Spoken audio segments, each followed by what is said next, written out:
ጄቶር 22 ኤክስ70 ቬስ ዲዛይር 2024 አላማ ምንድን ነው? ጄቶር እና ዲዛይር በቦዲ ስታይል ደረጃ በጣም ሰፊ የሚባል ጋፕ አላቸው። ጄቶር ኤክስ70 ፕላስ ክሮስኦቨር ኤስዩቪ የሆነ ቦዲ ስታይል ያለው ነው። ከፍ ያለ ሳይዝ ያለው ሌግዠሪ የሚመስል መኪና ነው። ሱዙኪ ዲዛይር አነስ ያለ ሲዳን ነው። ኮምፓክት ሲዳን ውስጥ የሚካተት መኪና ነው። አንጻራዊ የመኪናው ግሬስ ያስፈልገኛል ብለህ የምታምን ከሆነ ጄቶር ኤክስ70 ፕላሱን ገዝተህ ከነ ችግሩ መጠቀም ትችላለህ። አሁን ኮንሲደር ማድረግ ያለባችሁ ነገር አለ። ምንም አለመቸገር ከፈለጋችሁ ጤነኛ መኪና ማንኛውም ሰው የሚገዛው መኪና ነው መግዛት ያለባችሁ።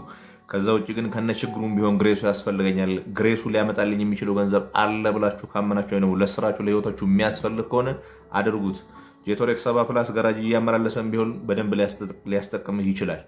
ፊውል ኮንሰምፕሽኑ ከፍ ያለ ቢሆንም በደንብ ሊያስጠቅምህ ይችላል። የሆነን ነገር መምረጥ ነው። ሁሉን ነገር መውደድ አይቻልም። ደሃም ሆነ መዘነጥም ፈልገህ አይቻልም። እዛ የምትመርጠው መዘነጡን ከሆነ ማንም ሳይሰማ ዝም ብለህ ዘንጥ፣ ችግር ሲመጣ ሜንቴን እያደረግህ እያስተካከልከው መንዳት ትችላለህ። ሪያሊቲው ይሄ ነው። እዛ ውጭ ዲዛይሩን ገዝተህ መሞከር ይችላል። ዲዛይርም ቢሆን ያን ያክል ጠንካራ የሚባል መኪና አይደለም። ከሪሴል ቫሊዩ አንጻር ደህና ስለሆነ ፊውል ኤፊሽንሲያቸው ደህና ስለሆነ ነው እንጂ መኪናው ቀሽ የሚባል መኪና ነው። እዛ በደንብ አስበህበት ግባ አንዱ ላይ። ሃይንዳይ አቶስ 2020 ምንም ችግር የለበትም፣ ያገለግላል። ቤስቱን T77 ጥሩ የሚባል መኪና አይደለም፣ ያስቸግራል።